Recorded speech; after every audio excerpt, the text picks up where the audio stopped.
नमस्कार दोस्तों, स्वागत है आप सभी का एक बार फिर से राजू सर के नाम से इस यूट्यूब चैनल के अंदर एमसीक्यू वीडियो की इस कड़ी के अंदर एक और नया एमसीक्यू वीडियो हम लेके आए हैं। एसएससी, सीआरपीएफ और व्यापम एग्जाम के पॉइंट ऑफ व्यू में कुछ इंपॉर्टेंट एमसीक्यू जिनको सॉल्व करने वाले हम विद रैशनल है। तो फटाफट से लिंक को शेयर कर दीजिए, चैनल को लाइक कर दीजिए, चैनल को सब्सक्राइब कर दीजिए अभी तक आपने सब्सक्राइब नहीं किया है, और मैक्सिमम लोगों तक इस वीडियो की अप्रोच करवाइए ताकि मैक्सिमम जो है स्टूडेंट कनेक्ट हो सके और एक बेहतरीन एमसीक्यू सेशन का फायदा उठा सके और अपने कॉन्फिडेंस को बिल्डअप कर सके। तो फटाफट से जो है आप मैक्सिमम लोगों को कनेक्ट कर दीजिए ताकि मैक्सिमम लोग जो है हमसे जुड़ जाए और हम सब इस एक बेहतरीन क्लास का आनंद उठा सके। आप लोगों से गुजारिश, अपना आंसर जरूर पुट करें, गलत होने पे उसको समझें और फिर दोबारा से पुट करें और अपने कॉन्फिडेंस को बिल्डअप करें। तो शुरू करते हैं। सबसे पहला एमसीक्यू आप लोगों के सामने ये रहा।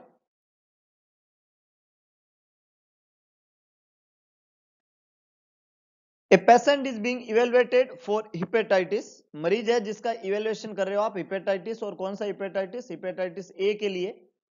विच activity places him at the highest risk of contracting hepatitis A? कौन सी एक्टिविटी जो है उसको हाईएस्ट रिस्क पे रख रही है? हिपेटाइटिस ए की मरीज को हाईएस्ट रिस्क है, कौन सी एक्टिविटी से? फर्स्ट लिखा हुआ है help his roommate with an epistaxis episode.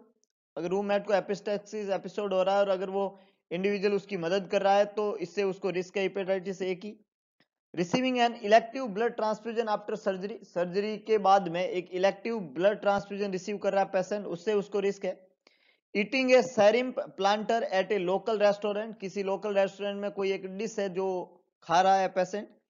और having sexual intercourse with his fiancée, अपने फियांसी के साथ में सेक्सुअल इंटरकोर्स की वजह से उसको हेपेटाइटिस ए की रिस्क है। क्वेश्चन ने पूछा ऐसा कौन सा तरीका है जिससे मरीज हेपेटाइटिस ए की रिस्क के ऊपर है? फटाफट से जवाब लिखिएगा। वेरी गुड, मैक्सिमम लोग ठीक से जवाब दे पा रहे हैं। वेरी गुड, बहुत अच्छे, बहुत अच्छे। सी यहां पे करेक्ट आंसर रहेगा, सी करेक्ट आंसर रहेगा। समझिएगा, हेपेटाइटिस ए जो होता है ये कभी भी, हेपेटाइटिस ए जो होता है वो कभी भी ब्लड प्रोडक्ट की वजह से नहीं होता है ना। हम पढ़ते हैं कि हेपेटाइटिस ए जो है वो ज्यादातर इसके होने का जो ज्यादातर रीजन है हेपेटाइटिस ए का वो रहता है कंटामिनेटेड फीसेस के कांटेक्ट से, या कंटामिनेटेड फूड आइटम जैसे वाटर है, मिल्क है, किसी भी तरीके का फूड है उसके कंटामिनेशन की वजह से हेपेटाइटिस ए होता है। तो यहाँ पे फूड की बात हो रही है, रेस्टोरेंट की बात हो रही है, ये कंटामिनेशन है तो हेपेटाइटिस। ऑप्शन में एक लिखा हुआ है एपिस्टैक्सिस रूममेट को होने पे और एक लिखा हुआ है सेक्सुअल इंटरकोर्स फियांसी से। तो जो ए और डी ऑप्शन यहाँ पे दिए हुए हैं ये दोनों के दोनों जो है हेपेटाइटिस बी के होने के रीजन है। ब्लड और सेक्सुअल इंटरकोर्स, इससे होने वाला सेक्सुअल कांटेक्ट से होने वाला हेपेटाइटिस कौन सा होता है? Hepatitis B. तो ए और डी जो ऑप्शन है ये हेपेटाइटिस बी होने की संभावना है इनसे, और जो बी ऑप्शन है कि इलेक्टिव ब्लड ट्रांसफ्यूजन ये होने से हेपेटाइटिस सी होने की संभावना रहती है। तो यहाँ पे ए बी और डी जो है वो खोटे जवाब है, सी बिल्कुल करेक्ट आंसर है। लोकल रेस्टोरेंट से सेरिम प्लांटर ईट करने से हेपेटाइटिस ए हो सकता है। वेरी गुड, बहुत अच्छे। नेक्स्ट है which nursing measures take priority for a patient with oesophageal varices. Question ने क्या पूछा है, एक मरीज है जिसको क्या प्रॉब्लम है? इसोफेजियल वेरिसेज है। इसोफेजियल वेरिसेज जो होता है इसोफेगस के अंदर तरह तरह के जो है वुंड का बन जाना इसोफेजियल वेरिसेज कहलाता है। तो मरीज को इसोफेजियल वेरिसेज है, कौन सा प्रायोरिटी एक्शन आप वहां लेंगे, मीजर्स काम में लेंगे उस मरीज के लिए? Which measures take priority for a patient with oesophageal varices? Recognising haemorrhage, control blood pressure, teaching the patient what food to avoid, teaching the patient about varices. Oesophageal varices का मरीज है, इसोफेजियल वेरिसेज के मरीज के अंदर क्या एक्शन आप लेंगे एज ए प्रायोरिटी? फटाफट से जवाब लिखिएगा। बी खोटा जवाब है, बी खोटा जवाब है, डी खोटा जवाब है, बी भी नहीं होगा, डी भी नहीं होगा, खोटा जवाब है। देखिएगा इसोफेजियल वेरिसेज जो है उसमें सबसे ज्यादा प्रॉब्लम होती है इनके रप्चर होने की। क्या होने की सबसे बड़ा प्रॉब्लम है? रप्चर। और जब वेरिसेज रप्चर हो जाते हैं तो मरीज को क्या होता है? हेमरेज। तो सबसे पहला प्रायोरिटी एक्शन रहता है हेमरेज को रिकॉग्नाइज करो। ए यहाँ पे करेक्ट आंसर रहेगा, हेमरेज को रिकॉग्नाइज करो। आप ब्लड प्रेशर को कंट्रोल करके हाँ वेरिसेज को रप्चर होने से प्रिवेंट कर सकते हो, लेकिन रप्चर हो चुका है इसका पता आपको लगेगा जब आप हेमरेज को रिकॉग्नाइज करेंगे। एंड तो इंपॉर्टेंट एक्शन, प्रायोरिटी एक्शन हमेशा रिकॉग्नाइज हेमरेज रहेगा। ब्लड प्रेशर को कंट्रोल डेफिनेटली करना होता है, लेकिन ये इतना ज्यादा इंपॉर्टेंट एक्शन नहीं है जितना हेमरेज को रिकॉग्नाइज करना है, क्योंकि अगर एक्टिव ब्लीड हो रहा है तो उसको पहले आपको कंट्रोल करना है हेमरेज को। तो control blood pressure, teaching the patient what food to avoid, तो ये स्पाइसी फूड स्पेशली मरीज को अवॉइड करने होते हैं, लेकिन ये इतना बड़ा एक्शन नहीं है जितना रिकॉग्नाइज हेमरेज है। और टीचिंग द पेशेंट अबाउट वेरिसेज, वेरिसेज के बारे में मरीज को एक्सप्लेन करना, ये भी इतना ज्यादा इंपॉर्टेंट नहीं है जितना हेमरेज है ना। तो चारों ही आंसर बन सकते हैं, चारों ही तरीके काम में लेते हैं, लेकिन इसमें प्रायोरिटी जब आपको पूछी जाती है तो प्रायोरिटी में हमेशा हेमरेज रहेगा ना। अगर ब्लीडिंग हो रही है उसको रिकॉग्नाइज करना पहला प्रायोरिटी है, नहीं हो रही है फिर ब्लड प्रेशर को कंट्रोल करो, नहीं तो हो जाएगी। कंट्रोल कर दिया तो फिर ऐसे फूड आइटम को कंट्रोल करो जिससे हेमरेज की रिस्क होती है, उनको भी कर दिया तो फिर मरीज को समझाओ कि बीमारी क्या है। तो according to the step wise काम होता है। इमरजेंसी चीज हमेशा प्रायोरिटी पे रहती है, और यहाँ पे इमरजेंसी चीज क्या है कि आप हेमरेज को रिकॉग्नाइज करो। A is the correct one, very good. When examining the laboratory value for a patient diagnosed with cirrhosis, एक मरीज है जिसको डायग्नोस हुआ है सिरोसिस ऑफ लीवर, उसकी लैब वैल्यू आप एग्जामिन कर रहे हैं। The nurse would expect to find, क्या फाइंडिंग आप एक्सपेक्ट करते हैं लैब वैल्यू के अंदर? फर्स्ट लिखा है इंक्रीज CO2, CO2 का लेवल आपको बढ़ावा देखने को मिलेगा। पीएच का लेवल आपको बढ़ावा देखने को मिलेगा। प्रोथ्रोम्बिन टाइम पीटी जो है उसका लेवल आपको बढ़ावा देखने को मिलेगा, और डब्ल्यूबीसी काउंट जो है वो आपको बढ़े हुए देखने को मिलेंगे। चार ऑप्शन यहाँ पे दिए हुए हैं। मरीज को सिरोसिस है, क्या चीज आप एक्सपेक्ट करते हो, क्या प्रॉब्लम वहां पे देखने को मिल सकती है? वेरी गुड, कुछ लोगों ने ठीक जवाब दिया है, कुछ लोगों ने ठीक जवाब दिया है। डी नहीं होगा, डब्ल्यूबीसी काउंट नहीं बढ़ते हैं, प्रोथ्रोम्बिन टाइम बढ़ेगा, पीटी। वेरी गुड, सी बिल्कुल करेक्ट आंसर है, maximum people are correct, excellent, C correct answer है।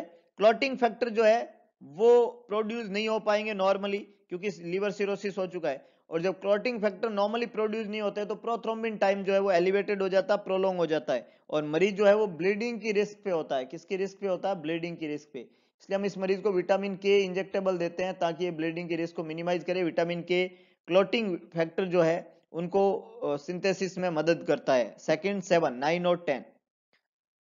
CO2 का संबंध जो है लिवर सिरोसिस से नहीं है, और जो है वहां पे पीएच भी नहीं बढ़ेगा तब तक जब तक कि जो है कोई अदर को मॉर्बिडिटी नहीं हो साथ में, है ना। केवल सिरोसिस ऑफ लीवर से CO2 और पीएच अफेक्ट नहीं होते हैं, और डब्ल्यूबीसी काउंट जो है वो नॉर्मल रहते हैं लगभग। सिरोसिस का संबंध डब्ल्यूबीसी काउंट से नहीं है, क्योंकि कोई इंफेक्शन वाली बीमारी नहीं है सिरोसिस ऑफ लीवर। तो ए बी डी खोटे जवाब है, सी बिल्कुल करेक्ट आंसर है कि हम मरीज के पीटी टाइम को असेस करेंगे, और वो क्या देखने को मिलेगा आपको? प्रोलॉन्ग देखने को मिलेगा अगर उसको सिरोसिस ऑफ लीवर बीमारी है तो। और उसके लिए हम विटामिन के इंजेक्टेबल देते हैं ताकि मरीज जो है उसका पीटी टाइम को नॉर्मल किया जा सके। A patient with cirrhosis complaining that his skin always feel itchy, cirrhosis का मरीज है, उसकी कंप्लेन है कि उसकी स्किन जो है वो नॉर्मली इचिंग होती है, वहां पे प्रूराइटस होता है, खुजली आती है स्किन के ऊपर। The nurse recognized that the itching result from which abnormality associated with cirrhosis. Nurse recognise कर रही है कि जो ये इचिंग हो रही है ये रिजल्ट है, किसका रिजल्ट है? कौन सी अबनॉर्मलिटी है जो सिरोसिस के साथ में एसोसिएटेड है, जिसकी वजह से मरीज को इचिंग हो रही है या प्रूराइटस हो रहा है? प्रूराइटस हो रहा है, ये कौन सी अबनॉर्मलिटी है? पहला लिखा हुआ है प्रोलॉन्ग प्रोथ्रोम्बिन टाइम की वजह से, सेकेंड है डिक्रीज प्रोटीन की वजह से, थर्ड है इंक्रीज बिलिरुबिन की वजह से, और चौथा increase aspirate amino transference AST उसकी वजह से। कौन से कारण की वजह से ईचिंग हो रही है? पीटी क्लॉटिंग फैक्टर से संबंधित है, प्रोटीन कम हो जाती है सिरोसिस में, पीटी बढ़ जाता है, अभी हमने पढ़ा। बिलिरुबिन का लेवल बढ़ जाता है जब लीवर काम नहीं करेगा, स्पेशली अनकॉन्जुगेटेड। और AST का लेवल, ये लीवर के एंजाइम्स है जिनका लेवल बढ़ जाता है सिरोसिस के अंदर। तो चारों ही कंडीशन होगी, लेकिन ईचिंग होने का रीजन कौन है? बहुत अच्छे, वेरी गुड, कुछ लोगों ने ठीक जवाब दिया है। डेफिनेटली यहाँ पे करेक्ट आंसर है C, increase bilirubin level. Increase bilirubin level, C यहाँ पे बिल्कुल करेक्ट आंसर है। बिलिरुबिन का लेवल जब बढ़ जाता है तो ये पेरिफेरल नर्व को इरिटेट करता है ना, और पेरिफेरल नर्व जब इरिटेट होती है तो उसकी वजह से मरीज को इंटेंस ईचिंग होती है, प्रूराइटिस होता है, ईचिंग सेंसेशन होता है। ईचिंग का संबंध कभी भी प्रोथ्रोम्बिन टाइम से, पीटी से, प्रोटीन के लेवल से, या AST के बढ़े हुए लेवल से नहीं होता है, इनका संबंध प्रूराइटिस से नहीं है। बिलिरुबिन का संबंध प्लूराइटिस है, तो डेफिनेटली बढ़ा हुआ बिलिरुबिन ईचिंग कराता है। सी यहाँ पे बिल्कुल करेक्ट आंसर है। वेरी गुड, बहुत अच्छे। फॉर गैस्ट्रिक अल्सर परफोरेशन, एक मरीज है जिसको गैस्ट्रिक अल्सर था और उसका क्या हो चुका है, perforation. Patient management should include, उसका क्या मैनेजमेंट आप करोगे? मरीज को गैस्ट्रिक अल्सर था, उसका परफोरेशन हो गया, मैनेजमेंट बताओ। पहला है आप रिमूव कर देंगे एनजी ट्यूब, दूसरा आप एंटासिड देंगे मरीज को, तीसरा आप एडमिनिस्टर करेंगे एस2 रिसेप्टर एंटागोनिस्ट या एस2 receptor blocker like ranitidine, famotidine, nizatidine, या लास्ट है आप फ्लूइड एंड इलेक्ट्रोलाइट रिप्लेस करेंगे। मरीज गैस्ट्रिक अल्सर का है, परफोरेशन हो गया है, क्या मैनेजमेंट आपका होना चाहिए? फटाफट से जवाब लिखिएगा। 4 ऑप्शन है, ए बी सी डी। हाँ, कोई भी जवाब आप दे सकते हैं, तुक्का मारो पद्धति। ए बी आपके लिए अभी करेक्ट है, बी भी करेक्ट है, सी भी करेक्ट है और डी सबसे ज्यादा करेक्ट है। सारे ही करेक्ट है आप लोगों के लिए। फटाफट से जवाब दिखिएगा। Very good, maximum people are incorrect. Correct answer मैंने पूछा था लेकिन आपने इनकरेक्ट आंसर देना प्रीफर किया, तो बात करते हैं इसके बारे में कि जो मरीज जिसको ड्यूडिनल गैस्ट्रिक अल्सर था, परफोरेशन हो गया, उस मरीज में सबसे ज्यादा प्रॉब्लम होगी फ्लूइड एंड इलेक्ट्रोलाइट इंबैलेंस। इसलिए मरीज का क्या देना पड़ेगा, फ्लूइड इलेक्ट्रोलाइट रिप्लेसमेंट करना पड़ेगा। परफोरेशन की जब भी बात आती है इंबैलेंस होता है और इंबैलेंस का तरीका है रिप्लेसमेंट करो। तो डी यहाँ पे बिल्कुल करेक्ट आंसर है। फ्लूइड एंड इलेक्ट्रोलाइट को क्या करेंगे, रिप्लेस करेंगे। एनजी ट्यूब को रिमूव नहीं करना है, गैस्ट्रिक सक्शन करना है तो एनजी ट्यूब को वहीं पे रखना है, इसलिए खोटा जवाब है। उसको अंदर ही रखना है, सक्शन करना है ना, स्टोमक के कंटेंट को स्प्लेज होने से बचाना है, तो वहां पे सक्शन करना है हमें, उसको बाहर निकालना है, तो उसको रिमूव नहीं करना है। एंटासिड और एस2 रिसेप्टर ब्लॉकर जो है इस सिचुएशन में कोई मदद नहीं कर सकते। एंटासिड और एस2 रिसेप्टर ब्लॉकर जो है, इससे पहले वाली सिचुएशन जब सिर्फ अल्सर था तब मदद कर सकते थे, लेकिन परफोरेशन के बाद में इनकी कोई खास मदद वहां पे नहीं रहती है, इसलिए ए बी सी खोटे जवाब है। डी बिल्कुल करेक्ट आंसर है। परफोरेशन होते ही इंबैलेंस होएगा, फ्लूइड इलेक्ट्रोलाइट तुरंत उनको रिप्लेस करना पड़ेगा, तभी मरीज की जान वहां पे बच सकती है। तो डी यहाँ पे करेक्ट आंसर है, fluid and electrolyte replacement. Very good. Which discharge instruction should the nurse given to a patient after a prostatectomy? एक मरीज है जिसको प्रोस्टेट की प्रॉब्लम है और प्रोस्टेट को आपने रिमूव कर दिया। रिमूव करने के बाद में क्या डिस्चार्ज इंस्ट्रक्शन जो है आप एज ए नर्स उसको देंगे मरीज को, जब मरीज डिस्चार्ज हो रहा है और उसकी सर्जरी हो रही है पहले प्रोस्टेटेक्टमी? फर्स्ट ऑप्शन है avoid standing at stool, stool के ऊपर स्टैंडिंग ना करें, ये एडवाइस देंगे। सेकंड है report cloth in the urine right away, है ना, अगर यूरिन के साथ में किसी तरीके के क्लॉट आते हैं तो तुरंत हमें इन्फॉर्म करें। तीसरा है soak in a warm tub daily for comfort, comfort के लिए डेली वार्म टब के अंदर जो है बैठ जाए गर्म पानी के साथ में, पेरिनियल एरिया को सॉकेज करें। Return to your usual activity in 3 week, 3 week के अंदर तुम यूजुअल एक्टिविटी को रिटर्न हो सकते हो, यूजुअल एक्टिविटी करो अपनी 3 वीक के बाद में। कौन सा करेक्ट आंसर रहेगा? प्रोस्टेक्टमी सर्जरी हुई है, कौन सा इंस्ट्रक्शन सबसे इंपॉर्टेंट है? देखिएगा, प्रोस्टेक्टमी सर्जरी के बाद में अगर मरीज जो है स्टूल के ऊपर स्टैंडिंग करता है, प्रेशर लगेगा और उसकी वजह से मरीज को क्या हो सकती है, ब्लीडिंग। तो यहाँ पे डेफिनेटली करेक्ट आंसर ये है, स्टैंडिंग को अवॉइड करना है, क्योंकि स्टैंडिंग मरीज को ब्लीडिंग की रिस्क के ऊपर डालता है। स्टैंडिंग अवॉइड करनी है, स्टूल के ऊपर जो है जोर नहीं लगाना है, स्टैंडिंग नहीं करना है। छोटे ब्लड क्लॉट, यहाँ पे लिखा हुआ बी ऑप्शन में, report clot in the urine right away, तो स्मॉल ब्लड क्लॉट जो है इस सर्जरी के बाद में नॉर्मल होते हैं, उसके लिए कुछ स्पेशल करने की जरूरत नहीं है। इस सर्जरी के बाद में कॉमनली पीस ऑफ क्लॉट जो होता है यूरिन के साथ में पास करता है मरीज, और लगभग 2 सप्ताह तक ये प्रोग्राम चलता रहता है, तो ये कोई बड़ा मेजर इश्यू नहीं है। वार्म टब के अंदर कंफर्टनेस के लिए मरीज जो है वो बात लेगा, तो ये वार्म जो एप्लीकेशन है वो वेजो डायलेशन करवाएगा, और जब पेल्विक एरिया के अंदर वेजो डायलेशन होगा तो प्रॉब्लम बढ़ेगी, कम नहीं होगी, इसलिए हम जो है वार्म टब में बात अवॉइड करते हैं। और यूजुअल एक्टिविटी में मरीज जो है वो रिटर्न हो सकता है 6 वीक के बाद में। एक्सरसाइज वगैरह जो है वो 6 वीक तक नहीं कर सकता, और नॉर्मली जो सेक्सुअल इंटरकोर्स वगैरह है, ड्राइविंग वगैरह है, ये 3 वीक तक प्रोहिबिटेड रहते हैं। तो return to usual activity after 3 week ये गलत है, क्योंकि कुछ एक्टिविटी 3 वीक तक प्रोहिबिटेड है, बाकी एक्टिविटी 6 वीक तक प्रोहिबिटेड की गई है। तो बी सी और डी तीनों ही खोटे जवाब है, ए यहाँ पे करेक्ट आंसर रहेगा। We have to avoid standing at stool, इससे क्या हो सकता है, मरीज को ब्लीडिंग हो सकती है। बहुत अच्छे, वेरी गुड।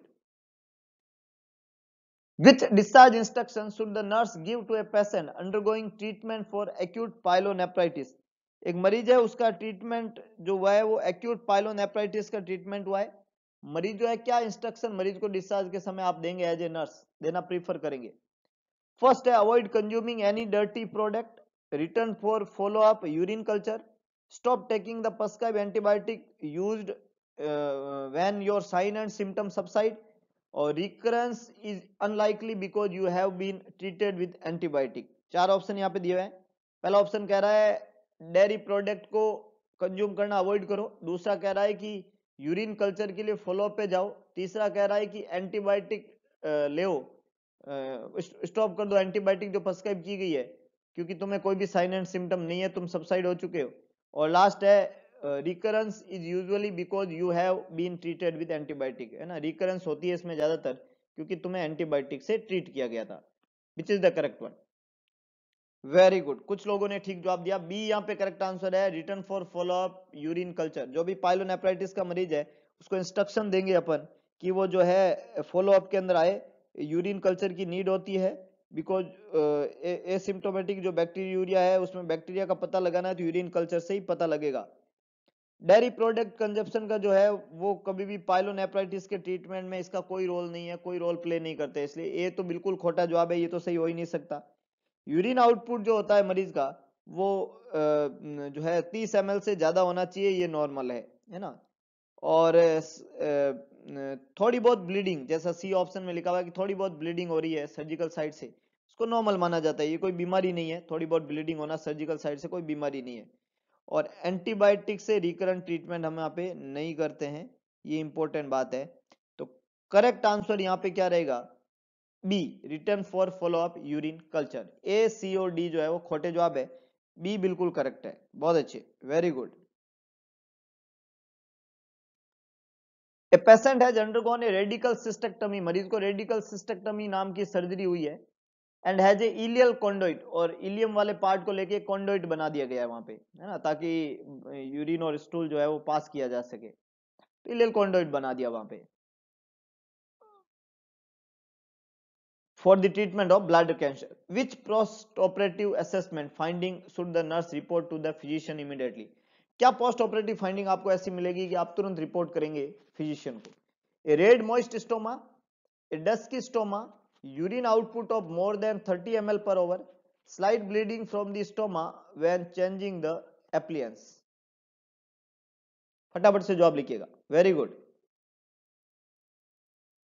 वेरी गुड, कुछ लोगों ने ठीक जवाब दिया है, वेरी गुड। सर्जरी के बाद में जो रिपोर्टिंग चीज है इन ऑप्शन के अंदर वो है डस्की स्टोमा। कैसा स्टोमा? डस्की, बी बिल्कुल करेक्ट आंसर है। पेशेंट जो है उसका स्टोमा जो है वो अगर डस्की टाइप का हो गया है, साइनोटिक हो गया है, डस्की मतलब उसका कलर जो है वो साइनोटिक टाइप का हो गया है, तो साइनोटिक या डस्की टाइप का स्टोमा जो है वो इंडिकेट करता है कि वहां पे ब्लड सप्लाई जो है वो सफिशिएंट अमाउंट में स्टोमा साइड पे नहीं हो रही है ना, और नीड है तुरंत कुछ इंतजाम करने की। रेड और मॉइस्ट जो स्टोमा जो होता है नॉर्मली वो रेड और मॉइस्ट होना चाहिए, है ना। एडिक्वेट ब्लड फ्लो जो है वो होना चाहिए ताकि ये रेड और मॉइस्ट ही रहे। Urine output is less than 30 ml per hour, ठीक है, ये नॉर्मल काउंट होता है ना, मोर देन 30 ml आ रहा है तो ये नॉर्मल है, ये कोई प्रॉब्लम नहीं है। स्टोमा जो है वो रेड कलर का होना चाहिए, मॉइस्ट होना चाहिए, डस्ट की स्टोमा सही नहीं है। यूरिन आउटपुट ये सही है, रेड और मॉइस्ट स्टोमा बिल्कुल सही है, डस्ट की हो गया तो साइनोटिक हो गया तो ये प्रॉब्लम वाली बात है, इसलिए आंसर यहाँ बी बनेगा क्योंकि ये चीज तुरंत रिपोर्ट करने वाली होती है।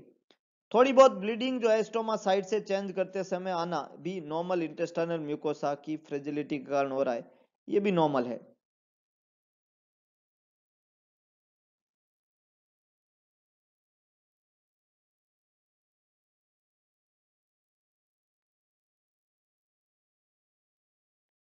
The nurse is caring for a patient with urine retention. The physician has ordered the patient to be catheterization. Which of the following catheter would be the most appropriate for the nurse to select to perform the procedure? एक patient है जिसको urine का क्या हो रहा है, retention. अब urine का रिटेंशन हो रहा है तो फिजिशियन ने ऑर्डर कर दिया कि पेशेंट को कैथेटर लगा दो। कौन सा कैथेटर जो है आप अप्रोप्रिएटली यूज करेंगे उस पेशेंट के लिए जब आप ये प्रोसीजर कैरिड आउट कर रहे हैं? Coude, indwelling urinary catheter, straight urinary catheter, three way urinary catheter, चारों ही कैथेटर है, यूरिनरी कैथेटर है।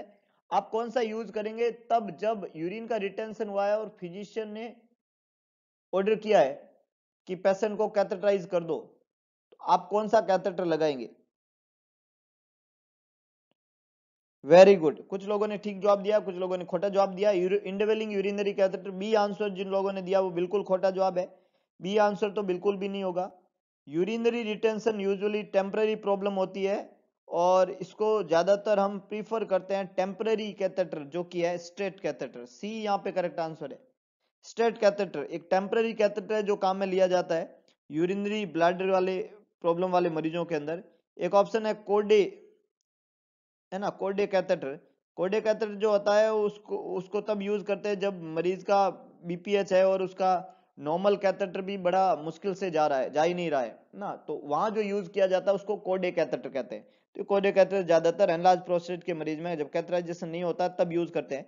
इंडवेलिंग यूरिनरी कैथेटर जो है वो यूज तब करते हैं जब लॉन्ग टाइम के लिए ब्लैडर की प्रॉब्लम रहेगी और यूरिन का इंतजाम करना पड़ेगा, तब फॉलिस कैथेटर वहां पे काम में लिया जाता है।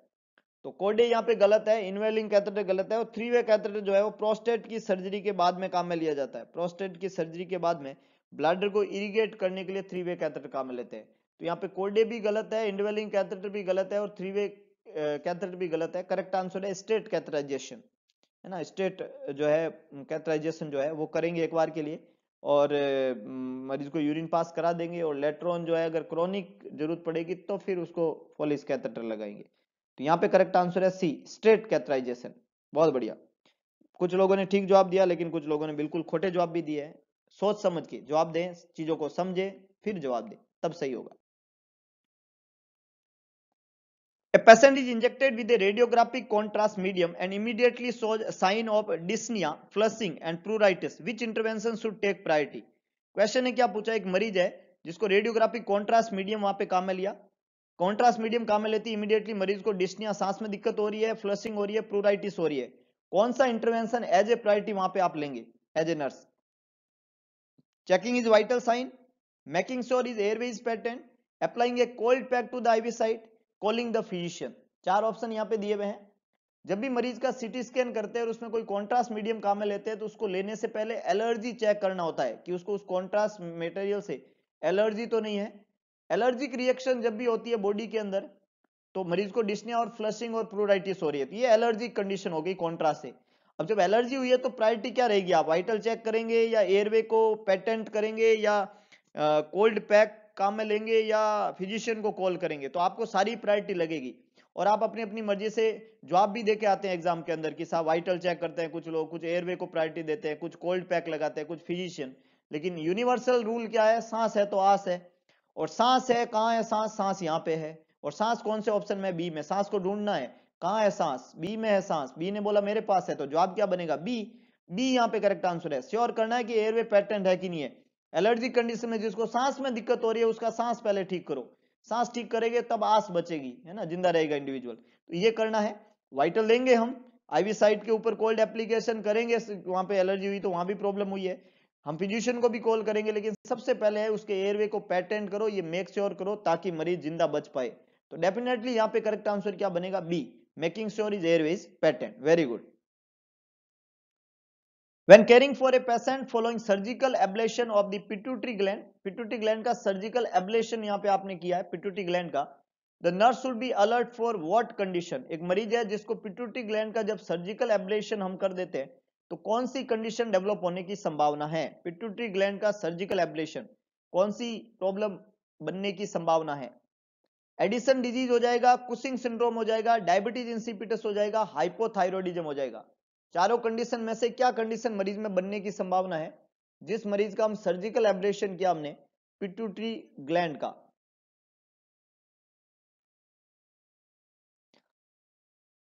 फटाफट से जवाब लिखिएगा, Edison, Cushing, diabetes insipidus, hypothyroidism.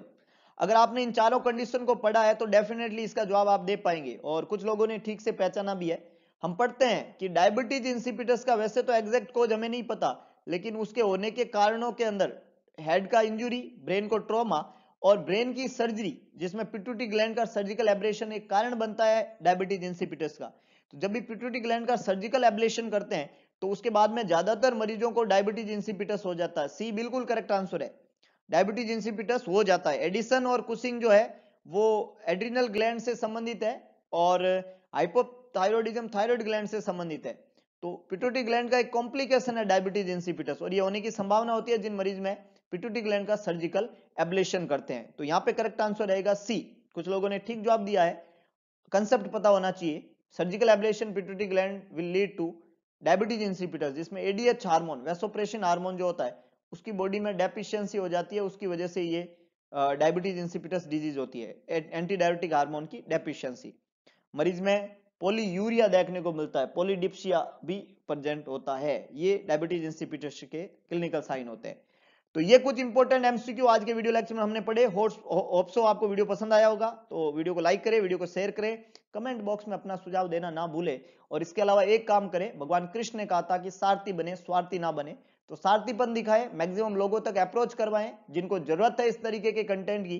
देखिएगा, मोरलिटी अपने पास में होती है, आपकी मोरल ड्यूटी बनती है कि अगर आपको कंटेंट से फायदा हो रहा है तो ये आपकी मोरल ड्यूटी है कि किसी और का फायदा भी होना चाहिए, तो आप फायदा करवाएं।